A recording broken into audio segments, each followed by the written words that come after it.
শাকিব খানের জীবনে lucky person ছিলেন অপু বিশ্বাস। দুঃখের সময়ে অপু বিশ্বাসকে পাশে পেতে চায় মেগাস্টার শাকিব খান। শাকিব খান বলেন, অপু বিশ্বাসের সাথে আমার অনেকগুলা সিনেমায় কাজ করেছি, আর অপু বিশ্বাসকে আমি আমার জীবনের লাকি একজন পার্সন হিসাবে বেছে নিয়েছি।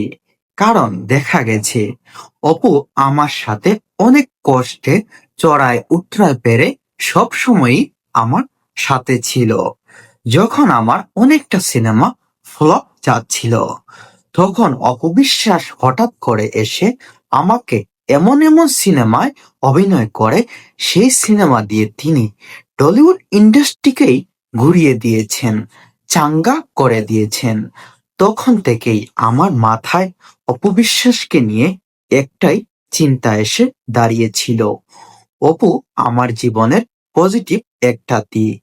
আর অপবিশ্বাসকে তখন থেকেই আমি ভালোবাসতে শুরু করেছিলাম। অপু আমাকে আস্তে আস্তে অনেক মেনে নিয়েছিল, অনেক পছন্দ করা শুরু করেছিল। কিন্তু দিন শেষে অপবিশ্বাস আমারই হয়ে গেছে।